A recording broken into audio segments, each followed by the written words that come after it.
The real estate market is really difficult when you're not informed about what's going on or questions that you have about the process. There are so many things that you need to be prepared for, and if you don't know that information, you could really put yourself in a really scary situation. Yep. So we're here today to break down some questions that our clients have asked us so that you can be informed through this process, and you only have to come to us because we will give you all the answers that you ask about. By the way, my name is Zamira Dunnet, and I'm a local real estate agent right here in the GTA, and I'm with eXp Realty.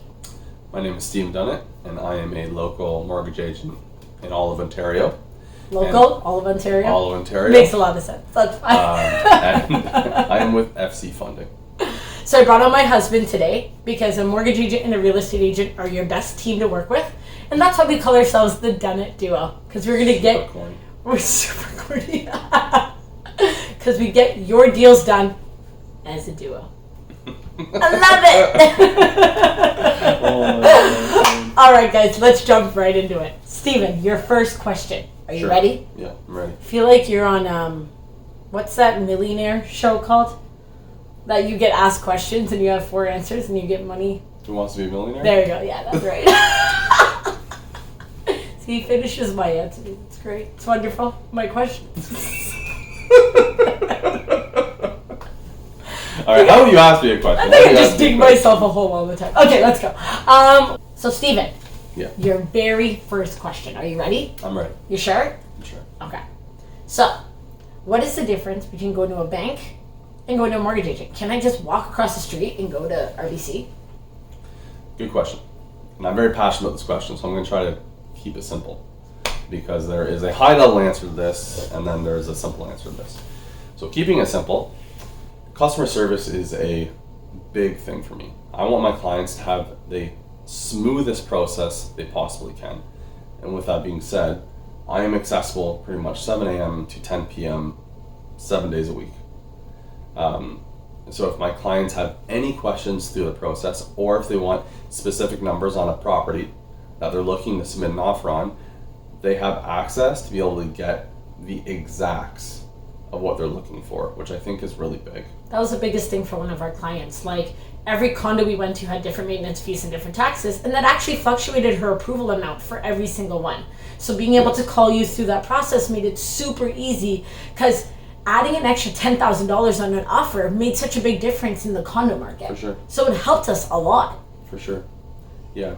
And then on top of that, I really focus on honing in on my clients' short and long-term goals, where I'm not saying a bank may not do this, but I want my clients to have their mortgage paid off as fast as possible. He's the worst mortgage agent ever. Literally the worst mortgage agent ever. If they want to have that paid off in 10 years, I want to build a strategy so that they can have that paid off in 10 years, which doesn't involve bringing them in more debt with any other products, right?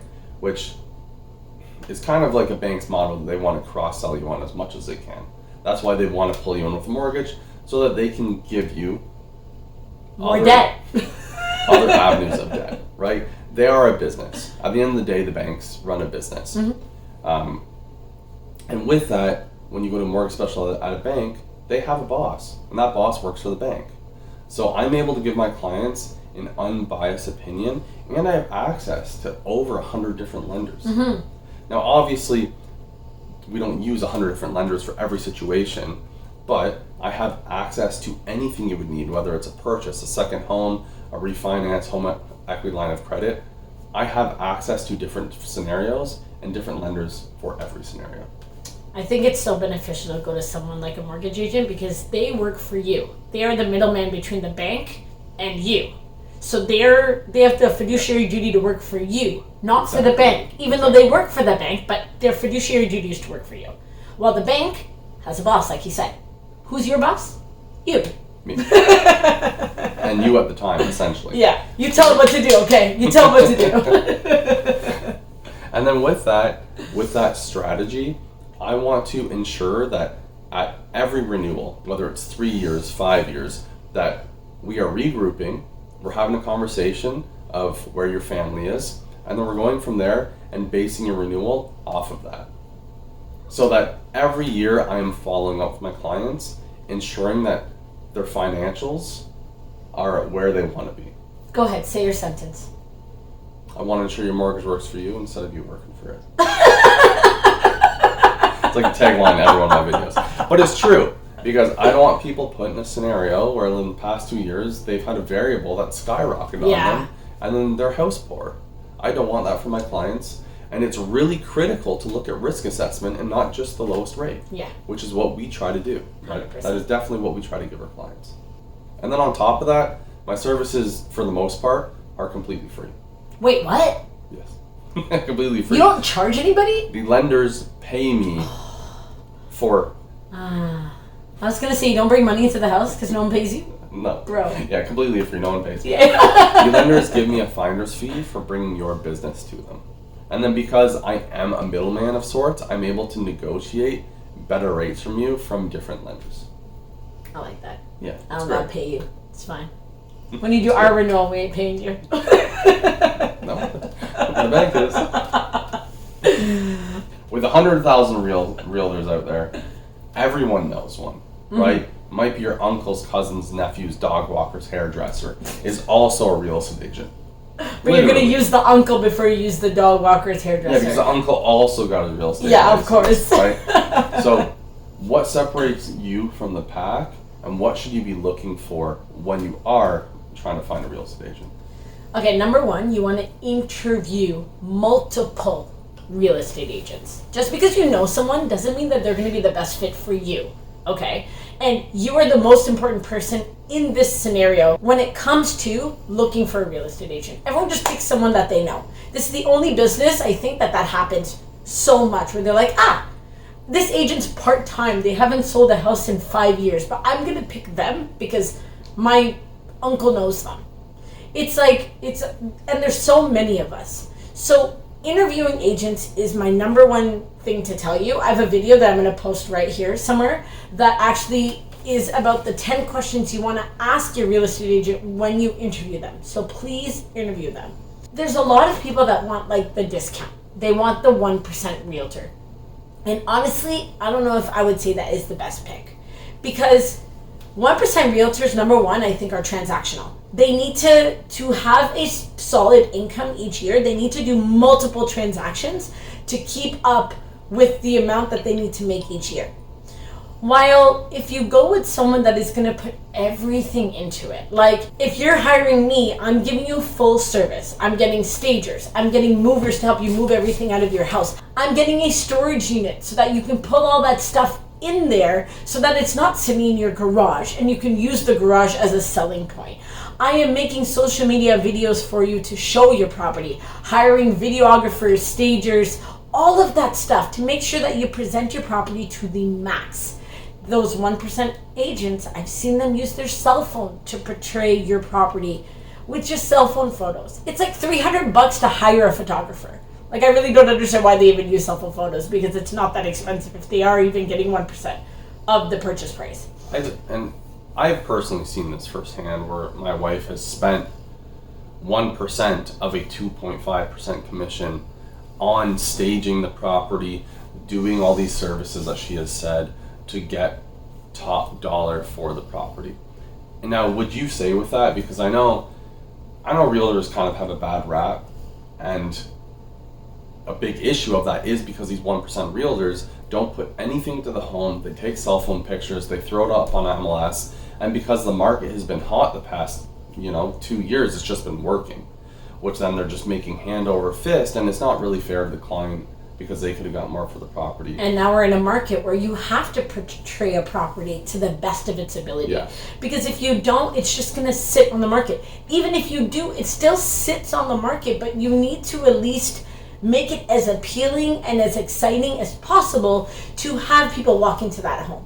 So do you believe then that, just say a 1% realtor with a $600,000 purchase price of a home, right? That's a $6,000 commission. Do you believe that you getting, a 2 to 2.5% commission could have sold that property instead of $600,000 potentially at $650,000 with all these services you put in place? I think you have to, like I said, interview the agents that you pick, because someone could still ask for 2.5%, but then still not do the work for it. You know, you have to interview to make sure that they're going to be making your property their number one priority throughout the entire process. But yes, if they portray the property to the best of its ability, they could potentially get you a higher value. They could get you about $650,000 for that property. Yeah. And if they do, you are gaining $50,000, and a 2.5% on a $650,000 is about 17 grand. So you're giving up 17 grand instead of 6, so an extra $11,000, but you've gained 50. So you need to weigh out that difference as well. Okay? Question to you, Mr. Dunnet. Sure. Shoot. Okay. So what is the difference between a pre-qualification and a pre-approval? Good question. Good question. There is a big difference between the two. Pre-qualification is a fantastic starting point. So if you go on pretty much any big bank website and you look at a mortgage calculator, or use his app right here, or use my app, there is a pre-qualification tool which gives you a synopsis of what your scenario looks like. So it's not the whole picture, it's just a snapshot. And what a pre-qualification is, they look at your income from what you have declared, they look at your liabilities, again, from what you believe is the liabilities that you have, a down payment, and your credit score. And that may or may not include closing costs, right? So then they give you a ballpark of what you can afford. Now, can I run with that number? No. Again, a great starting point, but you do not want to go out house hunting with that number, because it could put you in a big pitfall, right? Now, a pre-approval is different in terms of you can get a full underwritten pre-approval from a bank where they do a credit check, they look at all your income documentation, and then they essentially give you a number that you are pre-approved for. And that is fully underwritten by a bank, and then they'll give you a rate hold. That sounds so much better. 120 days. It is much better because you are then house hunting with the knowledge that you could actually afford this property. You still need conditional financing, but you know that you are going to have a commitment within that conditional financing window instead of like having an unknown. A caveat that I do want to say about the pre-approval is that it is not finite and it is not rock solid. You can have a pre-approval, but it's only based on your income and your scenario. When you pick a property, the bank may not like the property you picked, and then they can terminate that pre-approval with that property on the spot. So you still need conditional financing because it is not a guarantee. Protect yourself. And one more thing to add to that is that right now, because we're in a lowering interest rate environment, I do not even think a pre-approval is sometimes the best option, because a pre-approval, it kind of locks you into a lender because you want to have a good relationship with that lender. A market where our interest rates are on a downtrend, what you could do, and what I do for my clients, is I will fully underwrite their file myself, right? So I will get full income documentation, I'll pull credit, I'll get their credit score that way, right? And then I will see the cash I have on hand to ensure they have enough for closing costs and a down payment on the purchase price they're looking for. And then that way we have access to multiple lenders. We can kind of shop around, see what's the best rate at that time, and then we're not using a bunch of float downs before the closing date. So it helps because you kind of still have the time to shop around with interest rates coming down. Like if you're searching today but you don't lock something in for 2 months, you're not stuck at that interest rate that you did when you first started searching. Exactly. You would rather not lock something in when you know that the interest rates are going to drop. Like no one knows, but you know. You have an idea. Yeah, you have a good idea that the market is going to continue to drop. I like that. So over the past 2 years, conditions have been, up and down, like tons of offers with no conditions, some with some. What does the market look like today with conditions in general? Today, you are able to put conditions in an offer. Woohoo! Protect yourself. It's like my favorite part because honestly, your protection is the most important thing when it comes to making the biggest transaction of your entire life. And it terrifies me when there's no condition financing. I have to help him go to sleep. It honestly makes me want to throw up. Like it's crazy. But let me quickly tell you about the 3 conditions that we have, that you want to have in almost every offer. The third one is with condos only, but again, it's super important to have. Number one is condition of financing. We put a 5-day condition in there to make sure that Stephen can run a full mortgage for you from beginning to end, and you have been accepted for this mortgage, okay? Because we want to make sure that something didn't come up where the lender's like, hey, I don't like that location, I don't want you to get that property. Or because it's rural, we don't want to make it seem like, oh my gosh, lenders are super picky. But like, if you're looking in literally Timbuktu and there's a septic tank and sewage is not municipal, they may have questions. So like, this stuff is important. It really depends on the lender and your scenario. Yeah. But that can 100% happen. For sure. So we want to make sure that everything in this mortgage can run through smoothly. And if we need to ask for an extension on those 5 days, we can as well. Because let's say this bank says no, we can go to another bank and try somewhere else. So this condition of financing really protects you, as well as they do an appraisal in these 5 days to make sure that we didn't write an offer higher than actual market value. Again, I do a comparative analysis to make sure that we are putting a price on a property similar to everything in the area, but an appraisal is still 99% done by that lender. So we want to make sure that it's coming in clear and it's not coming in under value. So that is super important. Yeah. Number 2 is inspection. We get an inspection condition because we want to make sure that you're not going to be coughing up thousands of dollars after you move into your house. We want to make sure that the foundation is fine, that the attic has enough insulation, even just your furnace and AC are going to be okay for a few years. When we bought our house, we found out that it was only going to last us about a year, and that's exactly how long it lasted. But we budgeted for it and made sure we had the money available when we needed to replace it. And I've also seen you negotiate a lot. Yes. Off of the inspection. 100%. I just had a client that closed a few days ago, and some of the sewage piping in her house was not up to code that we found out from the inspector. Mm-hmm. So we put in that it was going to cost about $5,000 to get this changed. The seller actually reduced the purchase price by $5,000 because he didn't want to replace it. So we negotiated down the purchase price. She now has the money to be able to fix this issue without having to take it out of her own pocket. Exactly. So it really helps the buyers in that process. And then the very last condition is for condos or condo townhouses. There is a status certificate.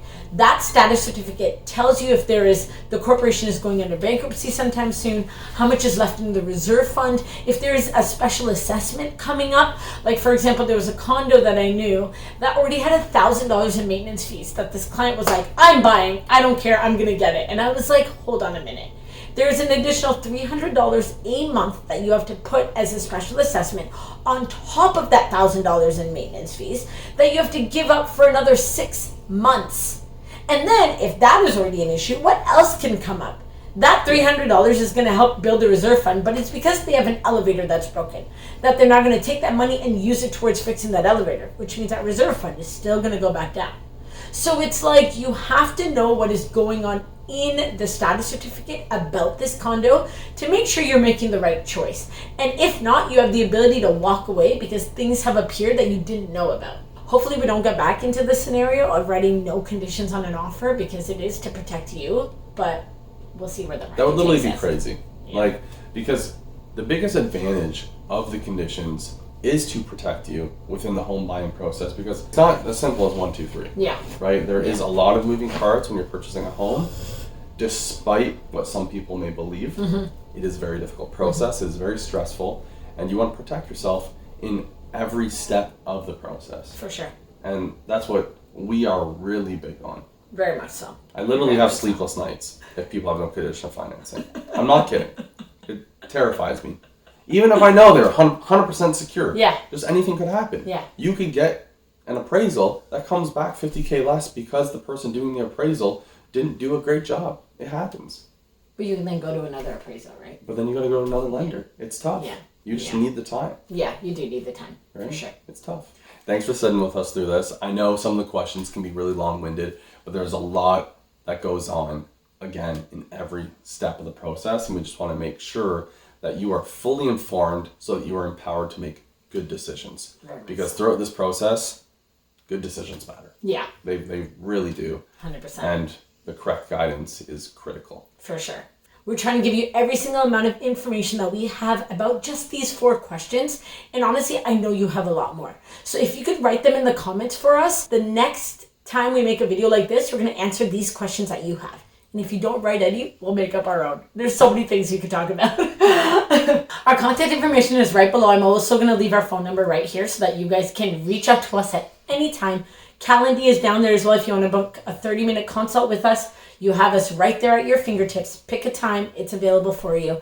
And if you like this video, please go ahead and subscribe to my channel. And please go ahead and like this video. And we'll see you guys all next week. Cheers.